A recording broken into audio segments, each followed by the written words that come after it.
at night, your candles burn bright, soothing me softly in your silver light. Oh, friend of mine, your vision is divine, sewing your sequins on the patchwork of time.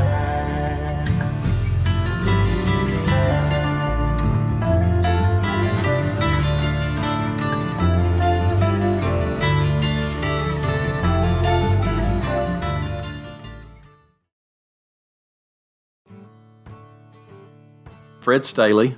I'm the Associate for Administration, which means I do all the business things for the church. So I'm responsible for human resources, I'm responsible for facilities, I'm responsible for all the staff, operations. I tell people often, I do all the things that a church has to have done so that priests can be priests.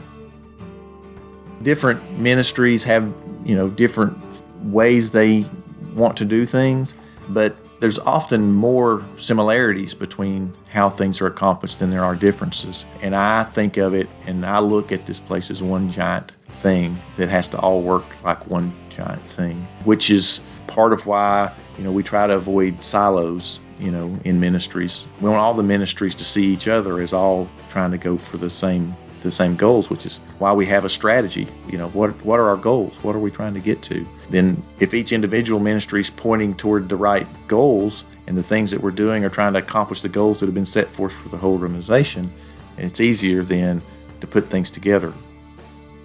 My name is April Lawrence. I'm the Membership, Evangelism, and Fellowship and Hospitality Coordinator. I welcome people to Bethesda, try to encourage them to become members of the church.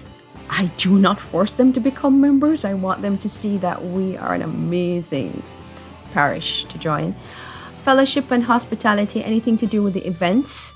And evangelism is part of everything that we do at Bethesda.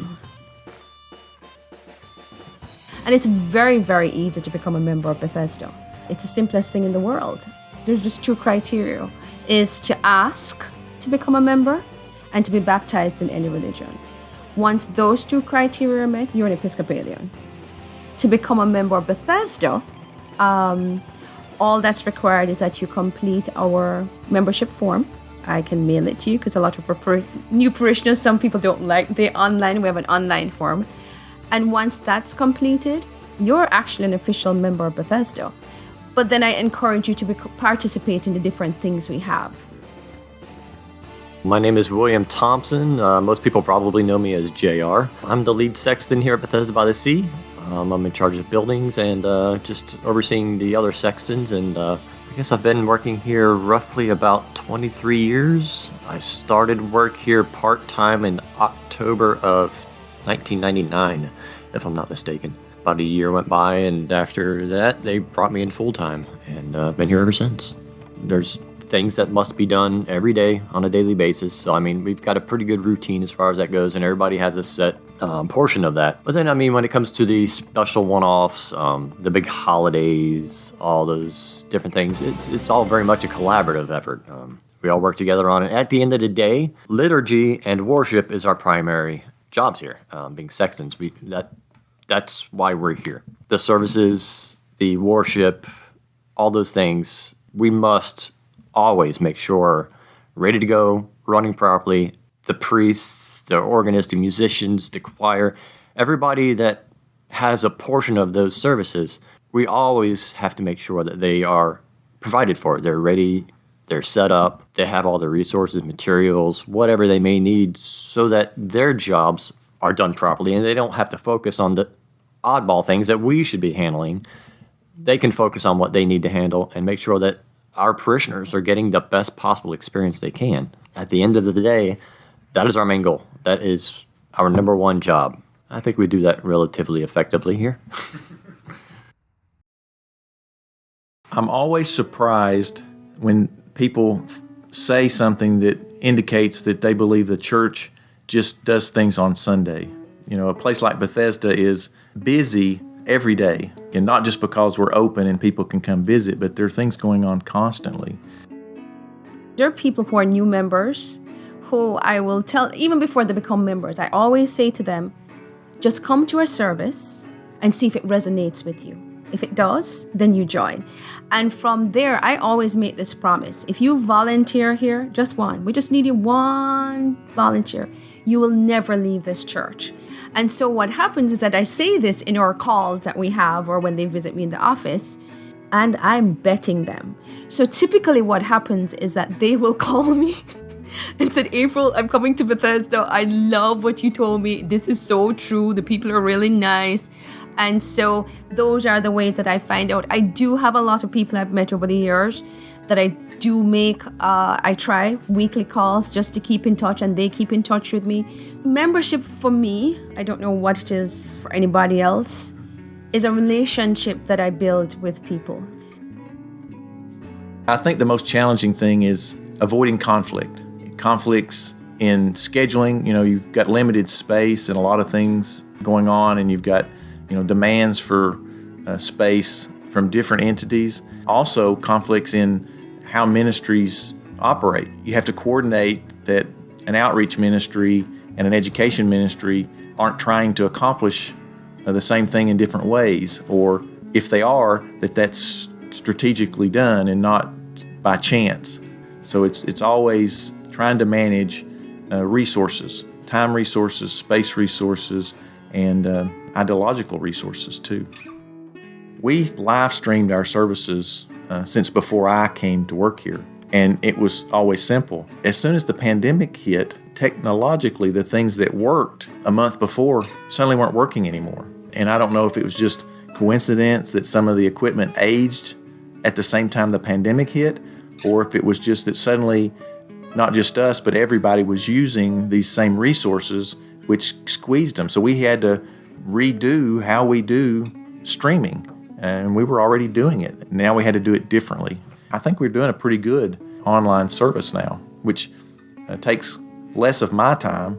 It takes still a lot of time for the clergy and for Stuart, and more of my time is spent on trying to figure out how we do these new in-person outdoor services.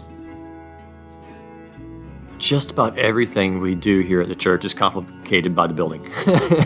It is not a very forgiving building. The walls are extremely thick and dense and lots of steel running through them, which is, of course, very complicated when it comes to wireless technologies, which means we tend to rely on a lot of hardwiring technologies to push the wireless technologies outside of the building, which then introduce the complexity of bringing those outside elements into the building also, as far as static electricity and whatnot goes. So it's very complicated, very time-consuming, but it's always exciting and interesting figuring out workarounds and ways to keep the building that we have, that is just so amazing architecturally, but to keep it relevant in today's society and expectations of our technologies.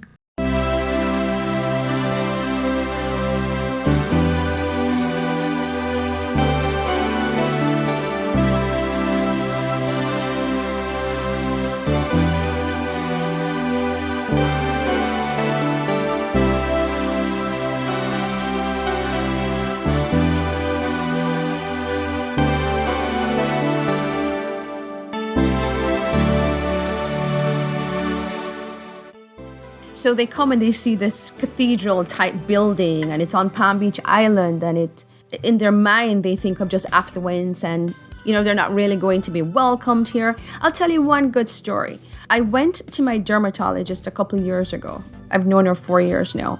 And when she found out where I worked, she said, "Oh my goodness, you mean Bethesda-by-the-Sea on the island?" So I said, "Yes." So she said, "I have to tell you something. I steal and come on the property when she knows that there's going to be some Scottish thing going on, wedding, anything like that." I said, "You steal to come on the property? It's open to everybody during working hours." She said, "Yes, but she's very uncomfortable." I'm like, "Why?" She said, "Well, I'm not from the background. I just come from, she lives in Royal Palm and she comes down." So that day I went to her, it was a Wednesday. We were having what we called Wine and Fellowship under the stars. And I said to her, I want you to do me a favor. What are you doing Friday evening? I said, just come to this event. I want you to come, and I don't want you to think you're going to join. I want you to tell me what you think about when you go there. It was just a test for me as well, and for her, because that was, for lack of a better word, a hook. So she agreed. She's very sociable. She agreed. And I said, by the way, I will not be there. So you won't have me as a crutch, so that I'm introducing you to people and all of these things. She came, and when she came, she was blown away. She couldn't believe that people were so welcoming. She was there. She actually ended up knowing other people here, and she has never left. She loves Bethesda, and she is just enamored by Bethesda. And that's just one of the stories about a home that we have here. We started, in the garden, and that was fairly simple in that we had to spread people out, but then, how do we do sound out there? And when we start measuring out 6-foot distances between chairs, it made a lot fewer seats than what we anticipated. And so then you start thinking about, what do you do when you fill this up? And it's just on to the next step. And that's where we are in Sunday mornings now. We're filled up 8 o'clock, we're filling up 10 o'clock. What's the next step? And we've changed how we arrange the seats at least 3 times since we started the 10 o'clock service. Trying to tweak how the chairs are put in there to maximize the number of people we can get in the space. This is our goal. How do we hit that goal? And then there's some trial and error that goes with it. We had a plan, this is what would work, but as it filled up, it's like we got to change how we do that because, we're limiting ourselves somewhat. So let's add in some things here and there and then figure it out, but try to get to that goal. On a Sunday, a few weeks ago, we had 140 people at the 10 o'clock service. And I'm standing on the front lawn wondering where I can put chairs. We are a nonprofit. We are a church. We're trying to be good stewards of the resources that we've been given through our parishioners and whatnot. So, of course, we're going to try, initially, if we can solve the issue, whatever it may be, in-house, that's obviously going to be what we want to do. And we try that as much as we can. With technologies evolving as quickly as the way they are, a lot of our technological problems obviously have to be sorted out through a third party. We try as much as we can internally to handle any issues we may come across and overcome as efficiently as possible. I guess the one that really sticks out the most in my mind right now is one of the most recent ones we've actually done, and that's the new sound system out in the tea house. That was all done entirely in-house. We managed to reuse a few features that were already existing out there, but for the most part, 95% of the system's all brand new, and it's all been done in-house. From the ordering of equipment, to sorting out of equipment, figuring out what we need to make it work. I mean, that was all collaborative between myself and Fred and Father James, and just figuring out what their needs are, what resources are available out there. That was a pretty fun project, just getting all that equipment, getting it all sorted and figured out, put together, implemented. It is a home. It is a family. I've worked here for going on 7 years, and I don't know if this is part of saying this, I do not have a mean or bad thing to say about any of our parishioners. I kid you not. That's why I love my job. I am not a member of the church. I'll watch it online, but I'm not a member of the church. But I love Bethesda. I love my job because this is a wonderful place. Not only the parishioners, because we have a small staff. We have an amazing staff, and I'm not just saying that to impress people.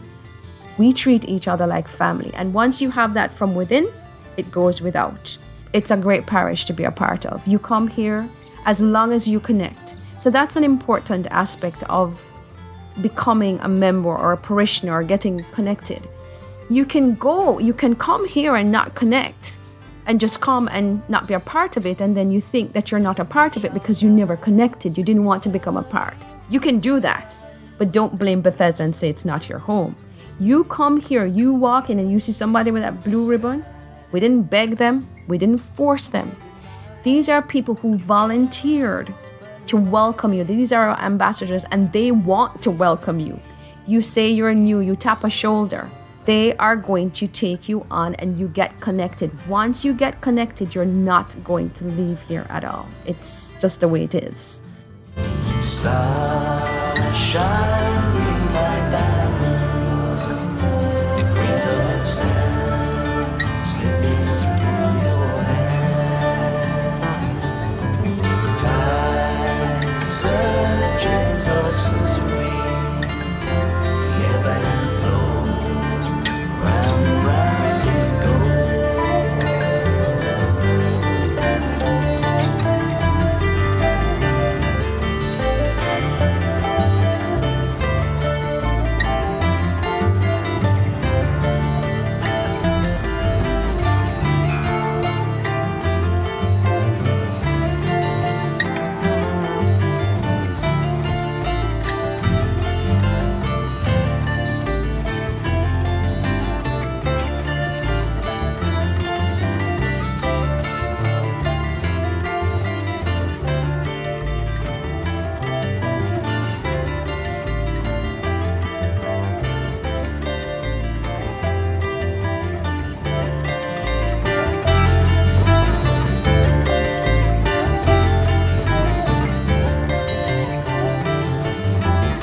I'm done.